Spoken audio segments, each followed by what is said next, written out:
Breaking news చూస్తున్నాం. అన్నమయ్య జిల్లా రాయచోటిలోని SP కార్యాలయంలో ఏఆర్ మహిళా కానిస్టేబుల్ వేదవతి ఆత్మహత్య చేసుకున్నారు. ఎస్పీ కార్యాలయంలోని సెక్యూరిటీ గార్డ్ రూమ్ లో తన వద్ద ఉన్న సర్వీస్ తుపాకీతో కాల్చుకొని ఆత్మహత్య చేసుకున్నారు.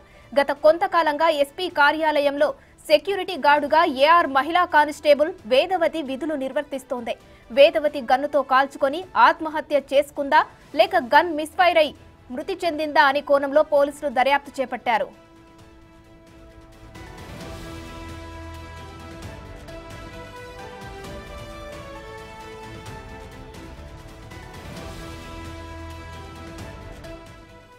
వేదవతిది ప్రేమ వివాహం. వేదవతి పుంగనూరులో పోలీస్ అకాడమీ కోచింగ్ సెంటర్లో ట్రైనింగ్ తీసుకునే సమయంలో ఫ్యాకల్టీగా పనిచేస్తున్న దస్తగిరిని పెళ్లి చేసుకుంది. సంవత్సరం క్రితం చిత్తూరు నుంచి బదిలీపై అన్నమయ్య జిల్లా పోలీస్ కార్యాలయానికి వచ్చింది. ప్రస్తుతం దస్తగిరితో కలిసి వేదవతి రాయచోటిలో నివాసముంటున్నారు.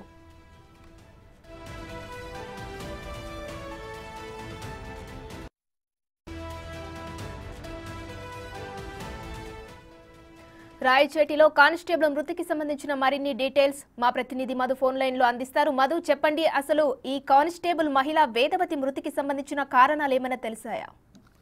ఉమాశ్రీ ఈ రోజు దాదాపు సాయంత్రం 5 గంటల సమయంలో హేమావతి అనే కానిస్టేబుల్ వేదవతి 29 సంవత్సరాలు కలిగిన కానిస్టేబుల్ గన్నుతో ఫైట్ చేసుకుని ఆత్మహత్య చేసుకుని తెలుస్తుంది. అయితే ఈమె పుంగునూరు నుండి గత సంవత్సరం కిందట అన్నమయ్య జిల్లా ప్రధాన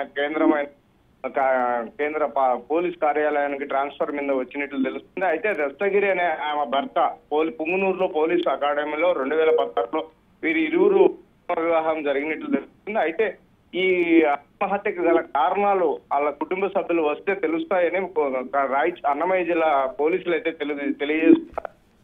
ఈ గన్ను మిస్ఫైర్ అయిందా లేదా ఆమంతకు ఆమె సూసైడ్ చేసుకుందా అనే కోణంలో పోలీసులు కూడా దర్యాప్తు చేస్తున్నట్లు తెలుస్తుంది. ఉమాశ్రీ మధు, అలాగే ఏదైతే ఎస్పీ కార్యాలయంలో తను సూసైడ్ చేసుకునింది, మరి ఆ ఎస్పీ కార్యాలయంలో సూసైడ్ చేసుకునే సమయంలో అక్కడ సీసీ కెమెరాలు ఏమైనా పరిశీలిస్తున్నారా? ఒకవేళ సీసీ కెమెరాలు ఉంటే ఆ విధంగా ఏమైనా దర్యాప్తు కొనసాగుతుందా? 5 గంటల సమయంలో వేదవతి ఎందుకు సూసైడ్ చేసుకుంది, అసలు సూసైడ్ గల కారణాలు ఏంటి, అసలు అక్కడ సూసైడ్ చేసుకునే సమయంలో సీసీ ఫుటేజ్లో ఏమైనా రికార్డ్ అయిందా లేదా సీసీ ఫుటేజ్లో ఉన్నాయా లేదా అనే కోణంలో పోలీసులు అయితే దర్యాప్తు చేస్తున్నారు. అయితే సెంట్రీగా పనిచేస్తున్న కారణంతో ఆమెకు గన్ ఇచ్చినట్లు పోలీసు ఉన్నతాధికారులు అయితే చెప్తున్నారు. అయితే వేదవతి కావాలనే ఫైట్ చేసుకొని చనిపోయిందా లేదా మిస్ఫైర్ అయిందా అనే కోణంలో కూడా సీసీ ఫుటేజ్ల ఆధారంగా దర్యాప్తు చేపట్టినట్లు తెలుస్తుంది. Umashree. Right, thank you Madhu.